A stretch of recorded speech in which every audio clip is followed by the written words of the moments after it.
Bienvenue sur La Voix du Livre. Abonnez-vous, likez et commentez pour soutenir la chaîne. Vous pouvez aussi nous aider via le lien dans la description. Bonne écoute. Chapitre 16. La robe précieuse cause des problèmes. Le monstre ours noir vole la robe. Partie A. Reprenons notre récit. Le maître et son disciple avancèrent à cheval jusqu'à ce qu'ils arrivent devant la porte d'une montagne. En observant attentivement, ils virent qu'il s'agissait véritablement d'un monastère bouddhiste. Quel spectacle s'offrait à leurs yeux! Des pavillons s'élevaient en rangées successives, des galeries se superposaient avec élégance. Devant les 3 portes de la montagne, d'immenses nuages colorés formaient un rideau majestueux de 10 000 rayons. Devant la salle des 5 bonheurs, 1000 bandes de brume rouge tourbillonnaient avec éclat. Sur les 2 côtés, des pins et des bambous s'alignaient. Dans toute la forêt, des cyprès et des genévriers se dressaient. Les pins et bambous, sur les 2 voies, sans âge ni date, dégageaient une sérénité naturelle. Les cyprès et genévriers de toute la forêt, avec leurs couleurs variées, affichaient une beauté fière. On voyait aussi les tours du tambour et de la cloche s'élever haut, et la pagode bouddhiste se dresser avec majesté. Les moines en méditation apaisaient leur esprit, tandis que les oiseaux dans les arbres faisaient entendre leur chant paisible. Une solitude sans poussière, véritablement solitude. Un vide pur avec la voix, assurément vide et pur. Un poème en témoigne. Le monastère suprême se cache dans un nid de verdure. Le paysage du temple surpasse le monde mortel. Véritablement, ce lieu pur est rare parmi les hommes. Mais les moines occupent la plupart des montagnes célèbres. Le vénérable descendit de cheval, et le disciple des singes posa son fardeau. Au moment où il s'apprêtait à entrer, une troupe de moines sortit de la porte. Observez leur apparence. Ils portaient des bonnets ornés d'épingles à gauche et des vêtements exempts de toute souillure. Des anneaux de cuivre pendaient à leurs 2 oreilles, une ceinture de soie enserrait leur taille. Leurs sandales d'herbe leur donnaient une démarche stable. Dans leurs mains, ils tenaient des tambours en bois. Leur bouche récitait constamment des prières vers la sagesse suprême, ils se tournaient en dévotion. Tripitaka les vit et se tint debout près de la porte, leur adressant un salut. Les moines s'empressèrent de répondre à son salut et dirent en souriant « Nous ne vous avions pas vu arriver ». Puis ils demandèrent « D'où venez-vous » Entrez dans la cellule du supérieur pour prendre le thé. Tripitaka répondit « Votre humble disciple est un envoyé spécial de la terre de l'Est, en route vers le temple du tonnerre pour adorer Bouddha et chercher les Écritures. Arrivé ici, alors que le jour touche à sa fin, je souhaiterais emprunter votre honorable monastère pour passer la nuit. » Le moine dit « Entrez, entrez vous asseoir à l'intérieur. » Tripitaka appela alors le disciple des singes pour faire entrer le cheval. Le moine, apercevant soudain l'apparence du disciple des singes, fut quelque peu effrayé et demanda « Qu'est-ce donc que cette créature qui mène le cheval ?» Tripitaka dit « Chut, chut, il a le caractère emporté. S'il entend que vous dites quelle créature, il se fâchera. C'est mon disciple. » Le moine frissonna et se mordant le doigt, s'écria « Avec une tête aussi monstrueuse et un crâne aussi étrange, comment avez-vous pu le prendre comme disciple ?» Tripitaka répondit « Vous ne voyez pas, bien qu'il soit laid, il est extrêmement utile. » Le moine dut alors faire entrer Tripitaka et le disciple des singes dans la porte de la montagne. À l'intérieur de la porte, ils virent 4 grands caractères inscrits sur le hall principal, « Cours de méditation de Guanyin ». Tripitaka, rempli de joie, s'écria « Votre disciple a maintes fois ressenti la grâce sacrée du Bodhisattva sans avoir pu le remercier correctement. Aujourd'hui, rencontrer cette cour de méditation, c'est comme voir le Bodhisattva lui-même. Il est très approprié de rendre hommage. » Le moine, ayant entendu ces mots, ordonna immédiatement aux acolytes d'ouvrir les portes du temple et invita Tripitaka à adorer. Le disciple des singes attacha le cheval, abandonna les bagages et accompagna Tripitaka dans le temple. Tripitaka étendit le dos, déploya le corps, prosterna la poitrine contre le sol et frappa la tête devant la statue dorée. Le moine alla battre le tambour, tandis que le disciple des singes alla frapper à la cloche. Tripitaka, prosterné devant l'autel, pria de tout son cœur. Après avoir terminé ses prières, Le moine cessa de battre le tambour, mais le disciple des singes continua à frapper la cloche sans s'arrêter, tantôt rapidement, tantôt lentement, pendant un long moment. L'acolyte dit : « Les prières sont terminées, pourquoi continuez-vous à frapper la cloche ?» Le disciple des singes posa enfin le battant et dit en riant : « Comment pourriez-vous comprendre ? Je fais un jour de moine, un jour de cloche. » À ce moment, le bruit désordonné des cloches et des tambours alarma tous les moines du monastère, grands et petits, ainsi que les supérieurs des chambres hautes et basses. Entendant ce tintamarre, ils se précipitèrent tous ensemble en criant : « Quel sauvage frappe ainsi les cloches et les tambours ici ?» Le disciple des singes sauta devant eux et, poussant un cri, dit : « C'est votre grand-père paternel qui s'amuse à frapper la cloche. » Ces moines, en le voyant, furent si effrayés qu'ils tombèrent et roulèrent par terre, puis se prosternèrent en criant : « Grand-père tonnerre !» Le disciple des singes dit : « Le tonnerre est mon arrière-arrière-petit-fils. Levez-vous, levez-vous, n'ayez pas peur. Nous sommes des seigneurs venus de la grande Tangue de la terre de l'Est. » Alors, les moines se prosternèrent. En voyant Tripitaka, ils furent enfin rassurés et n'eurent plus peur. Parmi eux, le supérieur du monastère invita : « Seigneur, veuillez entrer dans la cellule du supérieur à l'arrière pour prendre le thé. » Ainsi, ils débridèrent et menèrent le cheval, portèrent les bagages, passèrent derrière le hall principal et entrèrent directement dans les chambres arrière, où ils prirent place selon l'ordre approprié. Le supérieur offrit le thé, puis prépara un repas végétarien. Alors que le jour n'était pas encore avancé et que Tripitaka n'avait pas fini de remercier, on vit sortir de l'arrière 2 jeunes garçons soutenant un vieux moine. Observez comment il était habillé. Sur la tête, il portait un bonnet carré de Varokana, avec un sommet en pierre d'œil de chat qui brillait d'un éclat lumineux. Sur le corps, il portait une tunique étroite en velours brodé, avec des bords dorés en fourrure de jade qui scintillaient. Une paire de chaussures de moine était ornée de 8 trésors, et un bâton de marche était incrusté d'étoiles de nuages. Son visage était couvert de rides, semblable à la vieille mère de Lishan. Ses yeux troubles ressemblaient à ceux du roi dragon de la mer de l'Est. Sa bouche ne pouvait se fermer à cause de la perte de ses dents, et son dos était voûté et ses épaules courbées à cause de la contraction de ses tendons. Les moines dirent : « Le grand-père spirituel est arrivé. » Tripitaka s'inclina profondément pour le saluer et dit : « Vénérable supérieur, votre disciple vous salue. » Le vieux moine rendit le salut, puis chacun prit place. Le vieux moine dit : « Tout à l'heure, mes serviteurs ont dit qu'un seigneur de la grande Tangue de la terre de l'Est était arrivé, alors je suis sorti pour vous rencontrer. » Tripitaka dit : « J'ai osé troubler votre montagne précieuse sans connaître les convenances. Veuillez pardonner, veuillez pardonner. » Le vieux moine dit : « Je n'ose pas, je n'ose pas. » Puis il demanda : « Seigneur, depuis la terre de l'Est jusqu'ici, quelle est la distance ?» Tripitaka répondit : « Après avoir quitté la frontière de Shangan, il y a plus de 5000 lis. Après avoir passé la montagne des 2 frontières, j'ai recueilli un petit disciple. Tout au long de la route, nous avons traversé le royaume occidental de Habi. Après 2 mois de voyage, nous avons parcouru encore 5 à 6 000 lis avant d'arriver dans votre honorable région. » Le vieux moine dit : « Cela fait donc plus de 10 000 lis. Vos disciples ont passé leur vie en vain sans même sortir de la porte de la montagne. Véritablement, on peut dire assis au fond d'un puits, on observe le ciel.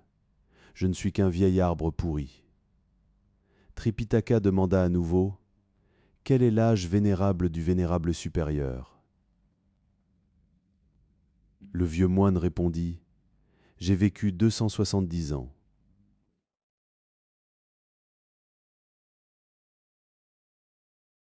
Le disciple des singes, ayant entendu cela, dit : « Cela fait de lui mon arrière-arrière-arrière-petit-fils. » Tripitaka lui jeta un regard et dit : « Parle avec prudence. Ne manque pas de respect et n'offense pas les gens. » Le moine demanda alors : « Seigneur, quel âge avez-vous » Le disciple des singes répondit : « Je n'ose pas le dire. » Le vieux moine prit cela pour une parole folle et n'y prêta pas attention. Il ne posa plus de questions et se contenta d'ordonner qu'on serve le thé. Un jeune serviteur chanceux sortit un plateau en jade de graisse de mouton, avec 3 tasses à thé ornées d'émail bleu et d'or. Un autre serviteur apporta une théière en cuivre blanc et versa 3 tasses de thé parfumé. Véritablement, la couleur surpassait l'éclat des fleurs de grenadier et le parfum était supérieur à celui des fleurs d'osmante.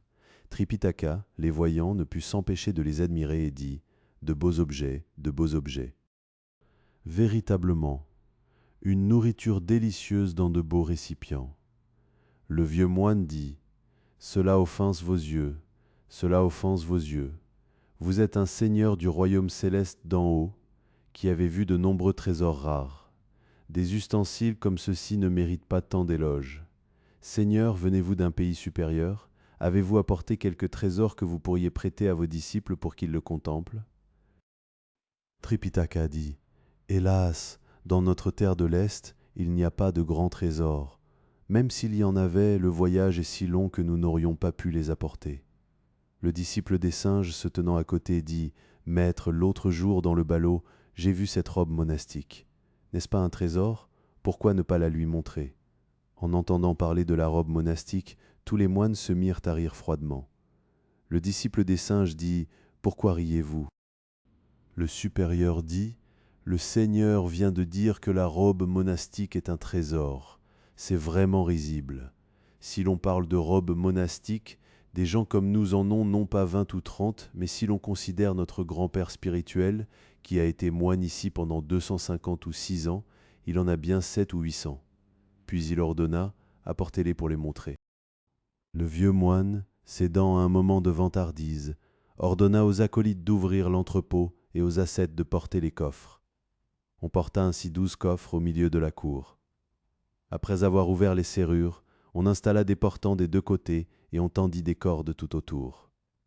Les robes monastiques furent dépliées une par une et accrochées pour que Tripitaka les contemple.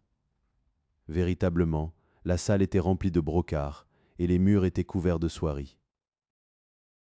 Le disciple des singes les examina toutes une par une. C'étaient toutes des pièces brodées de fleurs, ornées de brocarts et décorées d'or. Il dit en riant « Bien, bien, bien. Rangez-les, rangez-les. Sortons aussi les nôtres pour les montrer. » Tripitaka retint le disciple des singes par le bras et lui dit à voix basse « Disciple, ne cherche pas à rivaliser de richesse avec les autres. Nous sommes seuls à l'étranger. J'ai peur qu'il n'y ait une erreur. » Le disciple des singes dit « Montrez la robe monastique, quelle erreur pourrait-il y avoir ?» Tripitaka dit « Tu ne comprends pas. Les anciens disaient « Les objets rares et précieux, les jouets et les curiosités ne doivent pas être montrés aux personnes avides, cupides, perfides et hypocrites. Si de tels objets entrent dans leur champ de vision, cela éveillera nécessairement leur désir.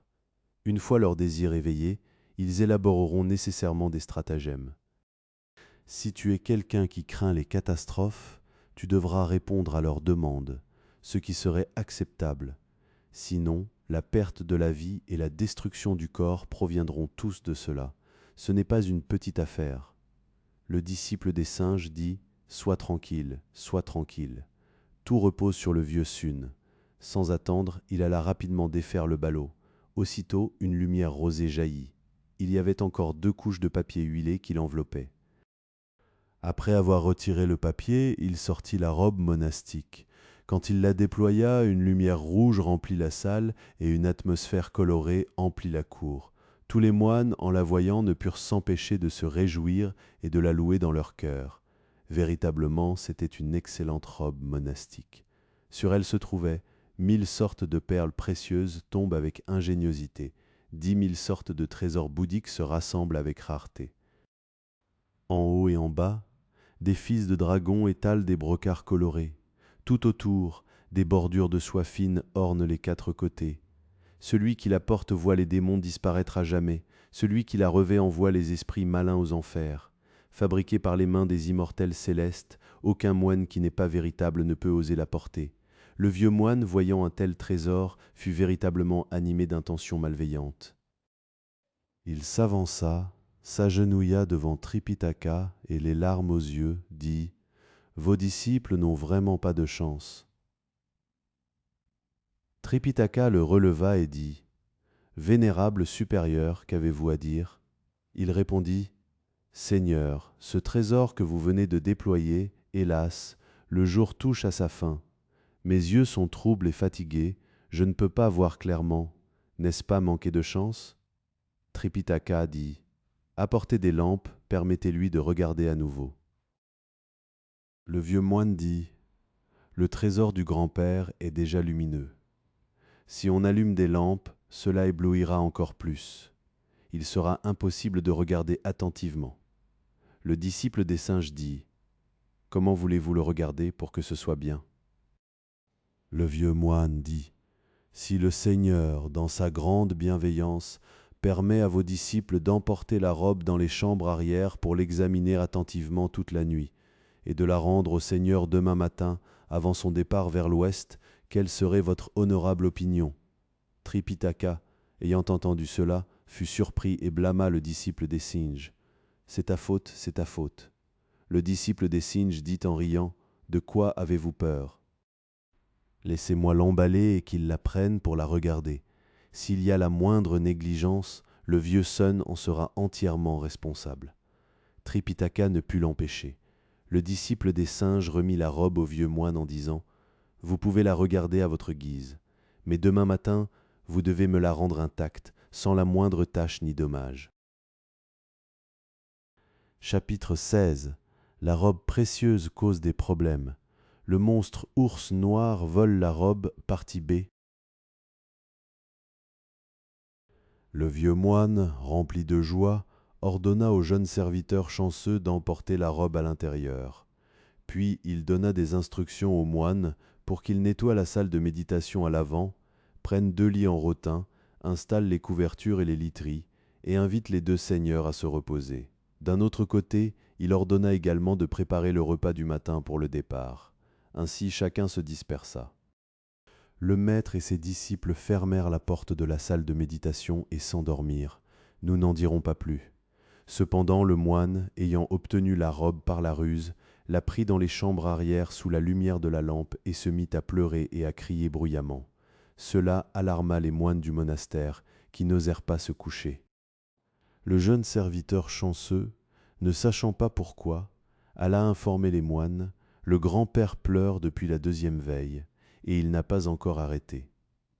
2 de ses petits-fils spirituels, qui étaient ses favoris, s'avancèrent et demandèrent: Grand-père spirituel, pourquoi pleurez-vous? Le vieux moine dit: Je pleure mon manque de chance.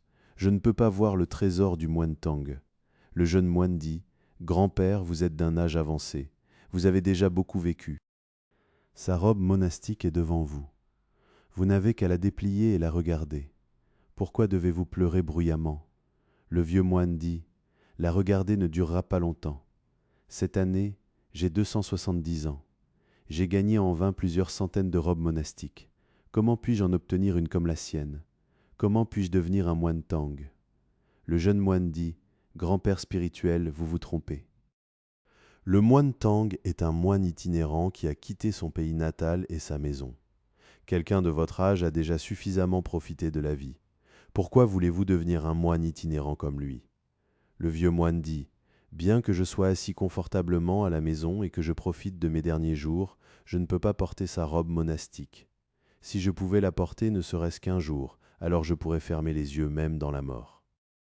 Ce serait alors que j'aurais véritablement été moine dans ce monde. Les moines dirent: C'est vraiment absurde. Si vous voulez porter la sienne, quelle difficulté y a-t-il? Demain, nous pouvons le retenir pour qu'il reste un jour, et vous la porterez un jour. Retenez-le 10 jours, et vous la porterez 10 jours. Cela suffirait. Pourquoi devez-vous pleurer ainsi? Le vieux moine dit: Même si nous le retenions pour qu'il reste des années, je ne pourrais la porter que pendant des années. Finalement, cela ne durerait pas éternellement. Quand il devra partir, je devrai la lui rendre. Comment puis-je la garder pour toujours? Alors qu'il parlait, un jeune moine nommé Guangji s'avança et dit: Grand-père, si vous voulez la garder pour toujours, c'est facile. Le vieux moine, ayant entendu ces mots, se réjouit et dit: Mon enfant, as-tu une idée brillante? Guangji dit: Ces 2 moines Tang sont des voyageurs. Ils sont extrêmement fatigués. Maintenant, ils se sont déjà endormis. Nous pourrions choisir plusieurs hommes forts, prendre des lances et des couteaux, ouvrir la porte de la salle de méditation, les tuer, enterrer les corps dans le jardin arrière. Seul notre monastère le saurait. Ensuite, nous pourrions nous emparer de leur cheval blanc et de leurs bagages, et garder cette robe monastique comme trésor transmis à nos descendants. Ne serait-ce pas une stratégie pour assurer la prospérité de nos enfants et petits-enfants pour longtemps ? Le vieux moine, ayant entendu cela, fut rempli de joie. Il essuya ses larmes et dit « Bien, bien, bien, cette stratégie est absolument merveilleuse. » Immédiatement, il ordonna de préparer les lances et les couteaux. Parmi eux, il y avait un autre jeune moine nommé Guangmu, qui était le disciple cadet de Guangji. Il s'avança et dit « Cette stratégie n'est pas bonne. Si nous voulons les tuer, nous devons d'abord observer leurs mouvements. Celui au visage blanc semble facile à vaincre, mais celui au visage poilu semble difficile. Si par malheur nous ne parvenons pas à les tuer, cela ne provoquerait-il pas notre propre malheur ? J'ai une méthode qui n'utilise ni lame ni lance. Je ne sais pas ce que vous en pensez. » Le vieux moine dit « Mon enfant, quelle est ta méthode ?» Guangmu dit « Selon l'humble opinion de votre petit-fils, nous devrions maintenant rassembler tous les chefs des chambres de la montagne de l'Est. Chacun devra apporter un fagot de bois sec. Nous sacrifierons ces 3 salles de méditation et y mettrons le feu. Ainsi, ils ne pourront s'échapper nulle part. Nous brûlerons même le cheval dans le feu. Même si les gens des maisons devant et derrière la montagne le voient, nous dirons simplement qu'ils n'ont pas fait attention et ont provoqué un incendie qui a brûlé notre salle de méditation. Ces 2 moines ne seront-ils pas tous 2 brûlés à mort ? De plus, cela trompera les oreilles et les yeux des gens. La robe monastique ne deviendra-t-elle pas notre trésor transmis à nos descendants ? Ces moines, ayant entendu ces mots, furent tous remplis de joie et s'écrièrent « Excellent, excellent, excellent! Cette stratégie est encore meilleure, encore meilleure. » Ainsi, on ordonna à chaque chef de chambre d'apporter du bois. Hélas, cette stratégie conduisit exactement à ceci. Un vieux moine de longue vie devait mourir, et la cour de méditation de Guanyin serait réduite en poussière. À l'origine, ce monastère comptait 70 ou 80 chefs de chambre, avec plus de 200 moines au total. Cette nuit-là, ils apportèrent tous le bois en masse et entourèrent la salle de méditation devant et derrière, de tous les côtés sans laisser aucune issue. Ils préparèrent le feu. Nous n'en dirons pas plus. Cependant, Tripitaka et son disciple s'étaient déjà installés pour se reposer. Le disciple des singes était un singe spirituel. Bien qu'il se fût couché, il conservait son esprit et cultivait son souffle, gardant les yeux à demi ouverts dans un état de somnolence. Soudain, il entendit à l'extérieur un bruit incessant de pas humains et le fracas du bois avec le vent qui soufflait. Son cœur fut rempli de doutes. En cette nuit tranquille, comment peut-il y avoir un bruit de pas ? Oserait-il être des voleurs qui veulent nous nuire ? Il se leva d'un bond. Il voulait ouvrir la porte et sortir pour regarder, mais il craignait de réveiller son maître. Observez comment il utilisa son esprit magique. Il secoua son corps et se transforma en une abeille. Véritablement, la bouche est douce, mais la queue est venimeuse, la taille est fine et le corps est léger. Il vole comme une flèche entre les fleurs et les saules. Il cherche le parfum du pollen comme une étoile filante. Son petit corps, ses ailes minces et bruissantes savent porter le vent. Depuis le bord des poutres, il sort pour voir clairement. Il vit alors que les moines transportaient du bois et de la paille et avaient déjà entouré la salle de méditation pour mettre le feu. Le disciple des singes rit intérieurement. Cela suit vraiment les paroles de mon maître. Ils veulent attenter à nos vies et s'emparer de ma robe monastique. C'est pourquoi ils ont conçu un cœur aussi empoisonné. Si je devais prendre mon bâton et les frapper, hélas, ils ne résisteraient pas au coup.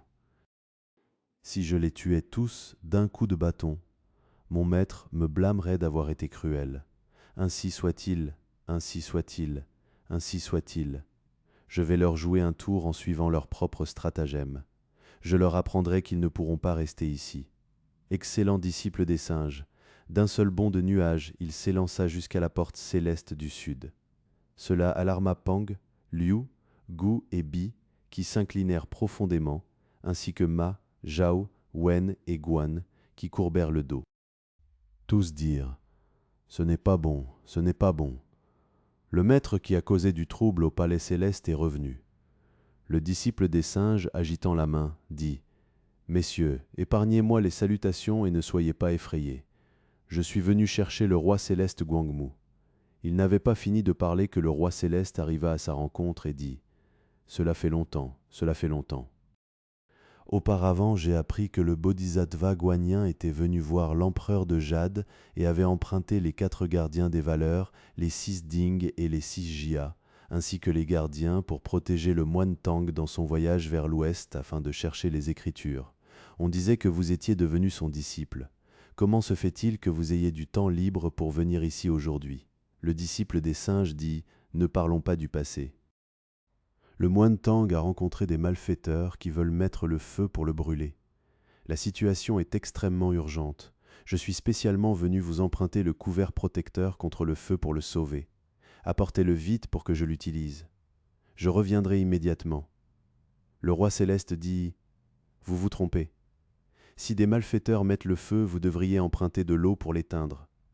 Pourquoi voulez-vous un couvert protecteur contre le feu ?» Le disciple des singes dit « Comment pourriez-vous comprendre les détails de cette affaire ? Si j'emprunte de l'eau pour l'éteindre, le feu ne pourrait pas brûler, et cela correspondrait à leur désir. Je veux simplement utiliser ce couvert pour protéger le moine Tang, afin qu'il ne soit pas blessé. Pour le reste, peu importe. Laissez-le tout brûler. Vite, vite. À ce moment, j'ai peur qu'il ne soit déjà trop tard. Ne faites pas échouer mes affaires en bas. » Le roi céleste dit en riant « Ce singe a toujours un cœur aussi malveillant. Il ne s'occupe que de lui-même et ne se soucie pas des autres. » Le disciple des singes dit « Dépêchez-vous, dépêchez-vous. Ne parlez pas trop et ne causez pas de grands problèmes. » Le roi céleste n'osa pas refuser de le prêter. Il remit donc le couvert au disciple des singes. Le disciple des singes, tenant le couvert, descendit des nuages et se rendit directement sur le toit de la salle de méditation. Il couvrit Tripitaka, le cheval blanc et les bagages. Puis il alla s'asseoir sur le toit de la cellule du supérieur où vivait le vieux moine à l'arrière pour protéger la robe monastique. Il regarda ses gens mettre le feu, puis il formula une incantation et prononça un sortilège. Il aspira une bouffée d'air de la direction du vent et la souffla. Un coup de vent se leva et attisa le feu qui se mit à rugir de manière désordonnée. Quel feu, quel feu! On voyait une fumée noire et brumeuse, des flammes rouges et bouillonnantes. La fumée noire et brumeuse cachait toutes les étoiles du ciel. Les flammes rouges et bouillonnantes rendaient la terre rouge sur 1000 lits. Au début, des serpents dorés brûlaient avec éclat. Ensuite, des chevaux de sang déployaient leur puissance. Les 3 divinités du Sud montraient leur héroïsme, le grand dieu du feu déployait ses pouvoirs magiques. Du bois sec brûlait avec une nature ardente. Que dire de l'homme primitif frottant le bois pour faire du feu? Des flammes colorées flottaient devant les portes chaudes, dépassant même le fourneau du vénérable ancêtre. C'était exactement un feu impitoyable qui se déchaînait. Comment pouvait-il supporter cette intention meurtrière délibérée? Au lieu d'apaiser la catastrophe, il aidait au contraire la cruauté. Le vent suivait la puissance du feu et les flammes s'élevaient à plus de 1000 jangdes de hauteur. Le feu déployait la puissance du vent, et les cendres jaillissaient jusqu'au-delà des 9 cieux. Pink, pink, pang, pang. Cela ressemblait vraiment à des pétards de fin d'année.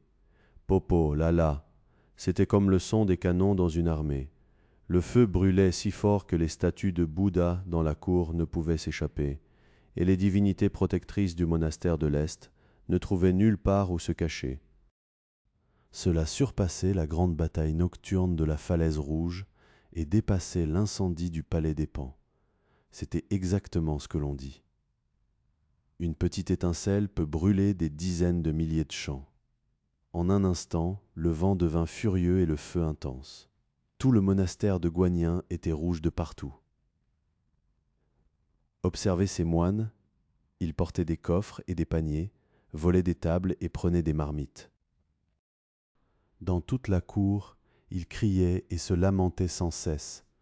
Sun Wukong protégeait la cellule du supérieur à l'arrière, et le couvert protecteur contre le feu protégeait la salle de méditation à l'avant.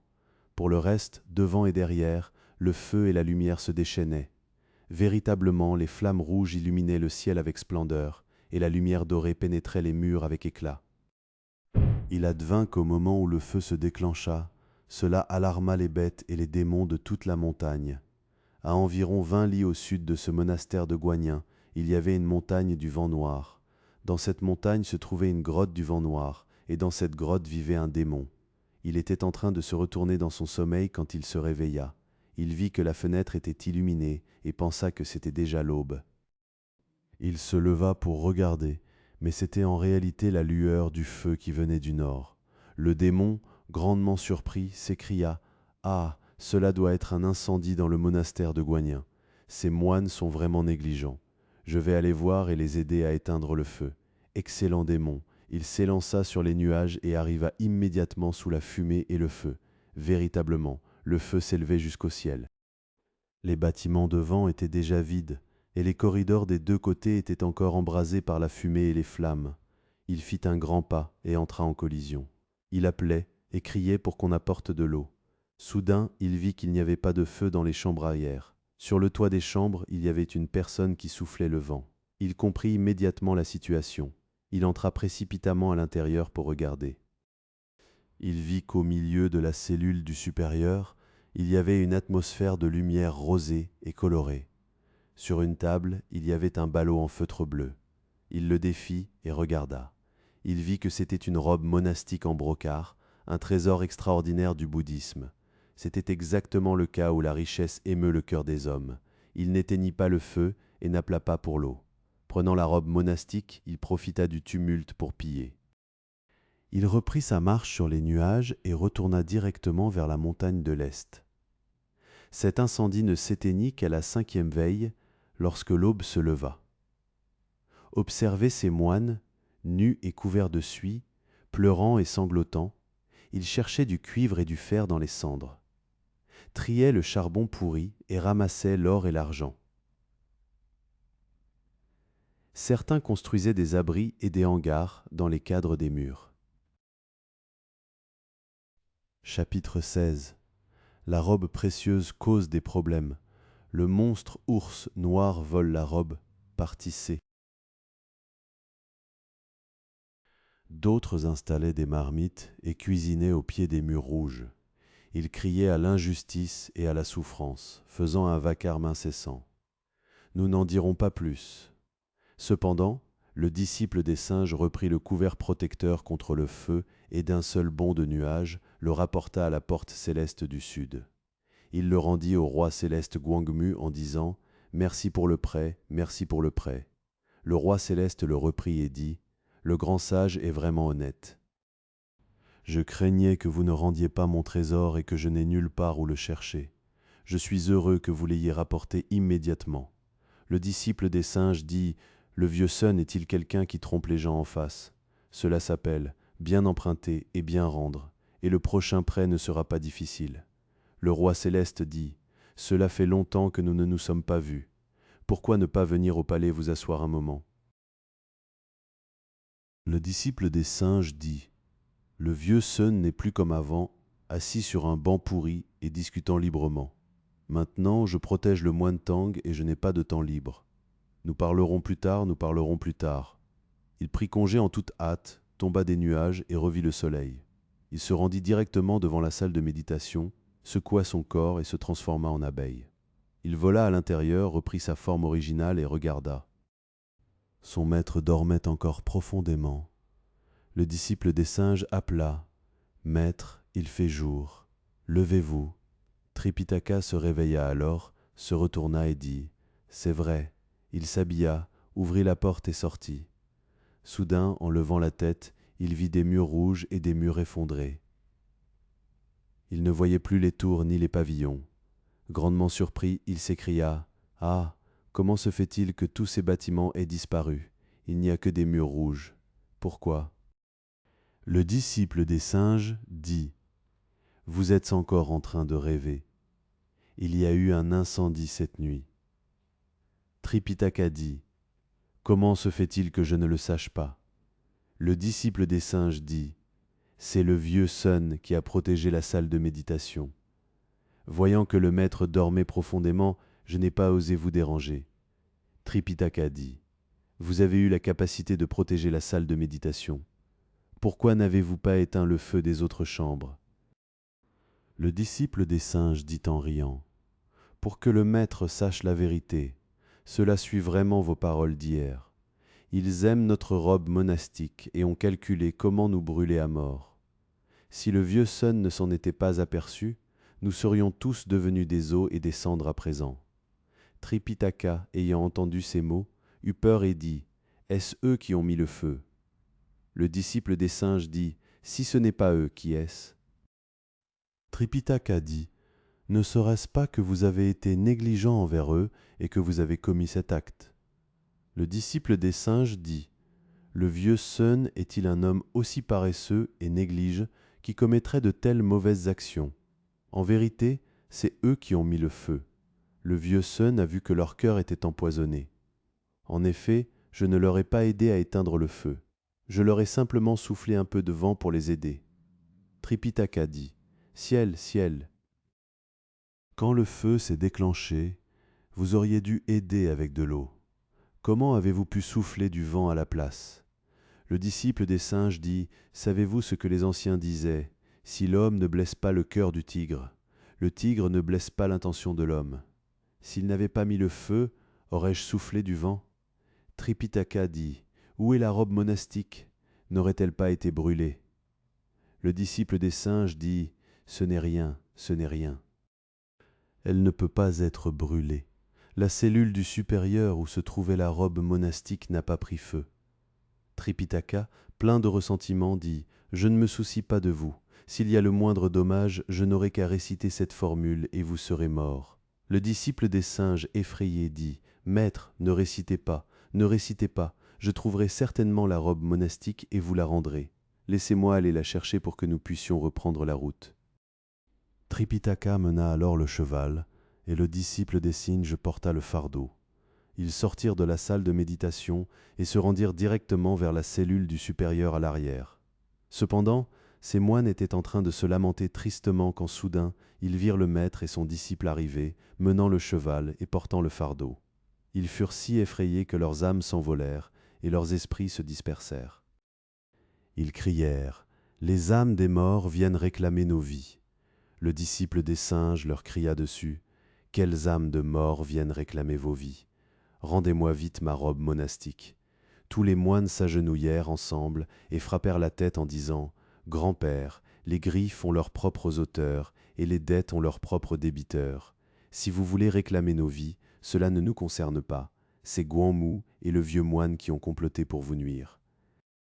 Ne nous demandez pas de payer avec nos vies. » Le disciple des singes, poussant un cri, dit « Vous tous, bêtes maudites qui méritez la mort, qui vous demandent de payer avec vos vies. Rendez-moi simplement la robe monastique pour que je puisse reprendre la route. » Parmi eux, 2 moines plus courageux dirent « Seigneur, vous avez déjà été brûlé à mort dans la salle de méditation. Maintenant, vous revenez réclamer la robe monastique. Êtes-vous vraiment des humains ou des fantômes ?» Le disciple des singes dit en riant « Cette bande de créatures maudites, où y a-t-il eu un feu? Allez devant et regardez la salle de méditation, puis revenez parler. » Ces moines se levèrent et allèrent regarder devant. Les portes, les fenêtres et les panneaux de la salle de méditation n'avaient même pas été légèrement brûlés. Tous furent saisis de crainte et reconnurent enfin que Tripitaka était un moine divin et que le disciple des singes était un protecteur de la loi. Ils s'avancèrent tous ensemble, frappèrent la tête et dirent « Nous avons des yeux mais pas de pupilles. Nous n'avons pas reconnu qu'un véritable immortel était descendu dans le monde mortel. Votre robe monastique se trouve à l'arrière, dans la cellule du supérieur, entre les mains de notre grand-père spirituel. » Tripitaka traversa 3 ou 5 couches de murs effondrés et de murs brisés, soupirant sans cesse. Ils virent que la cellule du supérieur n'avait vraiment pas pris feu. Les moines se précipitèrent à l'intérieur et crièrent « Grand-père, le moine Tang est un homme divin. Il n'a pas été brûlé à mort. Au contraire, vous avez causé la perte de vos propres biens. Sortez tôt la robe monastique et rendez-la lui. » À l'origine, ce vieux moine, Ne trouvant pas la robe monastique et ayant brûlé les bâtiments de son propre monastère, était dans un état de grande détresse et d'anxiété. En entendant ces mots, comment osa-t-il répondre? Ne trouvant aucune stratégie et ne sachant ni avancer ni reculer, il fit un grand pas, courba le dos et se cogna la tête avec force contre le mur. Hélas, il se cogna si fort que son crâne se brisa, le sang coula, son âme et son esprit se dispersèrent, son souffle se coupa dans sa gorge, et il tinta le sable rouge. Un poème en témoigne. Hélas, le vieux moine était stupidement ignorant, en vain il a vécu comme un vieil homme longévif parmi les humains. Il voulait obtenir la robe monastique pour la transmettre aux générations futures. Mais il ne savait pas que le trésor bouddhique n'était pas ordinaire. Vouloir obtenir la facilité pour la longévité mène certainement à l'échec et à la défaite. Guangji et Guangmu, à quoi ont-ils servi? Nuire aux autres pour son propre profit n'est que vanité. Les moines affolés pleurèrent et dirent « Notre grand-père spirituel s'est cogné à mort. De plus, la robe monastique a disparu. Que faire ?» Le disciple des singes dit « Vous l'avez probablement volée et cachée. Sortez tous, préparez une liste nominative avec les noms de chacun.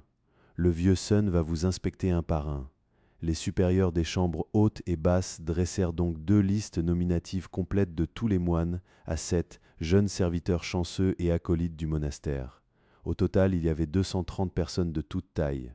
Le disciple des singes invita son maître à s'asseoir en hauteur.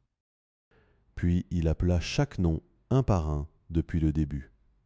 Il les fit tous ouvrir leurs vêtements et relever leurs bords. Après les avoir comptés clairement, il ne trouva aucune robe monastique. Il fouilla ensuite soigneusement tous les coffres et objets que les chefs de chambre avaient déménagés et volés. Où pouvait-on trouver la moindre trace? Le cœur de Tripitaka était rempli de soucis. Il regretta infiniment le disciple des singes. Il s'assit au-dessus et commença à réciter la formule. Le disciple des singes tomba par terre avec un bruit sourd. Il tenait sa tête et souffrait extrêmement. Il ne faisait que crier « Ne récitez pas, ne récitez pas. Je trouverai certainement la robe monastique et je vous la rendrai. » Ces moines, en voyant cela, furent tous saisis de tremblement. Ils s'avancèrent, s'agenouillèrent et tentèrent de persuader Tripitaka. Alors Tripitaka ferma la bouche et arrêta de réciter. Le disciple des singes se leva d'un bond, sortit son bâton de fer de son oreille et voulut frapper ces moines. Tripitaka l'arrêta en criant « Ce singe, tu as encore mal à la tête et tu n'as toujours pas peur. Tu oses encore être impoli, n'utilise pas la violence et ne blesse personne. Interroge-les encore pour moi. » Ces moines frappèrent la tête en se prosternant et implorèrent Tripitaka. « Seigneur, épargnez nos vies. Nous n'avons vraiment rien vu. » C'est la faute de ce vieux fantôme mort. Hier soir, il a regardé votre robe monastique et a pleuré jusqu'à la veille profonde. Il n'a même pas osé la regarder. Il réfléchissait à comment la garder pour toujours et en faire un trésor transmis à sa famille. Il a conçu un stratagème et a planifié de vous brûler à mort. Depuis le moment où le feu s'est déclenché, un vent violent s'est levé. Chacun ne s'occupait que d'éteindre le feu et de déménager et voler des objets. Personne ne savait où était la robe monastique. Le disciple des singes, furieux, entra dans la cellule du supérieur. Il porta le cadavre du fantôme mort par collision et le dépouilla soigneusement pour l'examiner. Sur tout le corps, il n'y avait pas ce trésor. Il creusa même la cellule du supérieur jusqu'à 3 pieds de profondeur, mais il ne trouva aucune trace. Le disciple des singes réfléchit pendant un long moment, puis demanda « Y a-t-il des démons ou des monstres qui sont devenus des esprits dans cette région ?» Le supérieur dit « Seigneur, si vous ne demandez pas, on ne peut pas le savoir. Ici, au sud-est, il y a une montagne du vent noir. Dans la grotte du vent noir vit un grand roi noir. Ce vieux fantôme mort discutait souvent du Dao avec lui. C'est un démon. Il n'y a rien d'autre. » Le disciple des singes dit « À quelle distance se trouve cette montagne d'ici ?» Le supérieur répondit « Seulement 20 lis. Vous pouvez voir le sommet de la montagne de là. » Le disciple des singes dit en riant « Maître, sois tranquille. Il n'est pas nécessaire d'en parler davantage. C'est certainement ce démon noir qui l'a volé, sans aucun doute. » Tripitaka dit « Cet endroit est à 20 lis d'ici. Comment peux-tu affirmer que c'est lui ?» Le disciple des singes dit, « N'as-tu pas vu le feu de cette nuit ?» La lumière s'élevait sur 10 000 lits et la brillance pénétrait 3 jours de ciel. Sans parler de 20 lits, même à 200 lits, on pouvait le voir. C'est certainement lui qui, voyant l'éclat du feu, a profité de l'occasion. Il est venu secrètement ici, a vu que notre robe monastique était un trésor et l'a certainement emportée dans la confusion. Laisse le vieux Sun aller la chercher. Tripitaka dit, « Quand tu seras parti, sur quoi pourrais-je compter ?»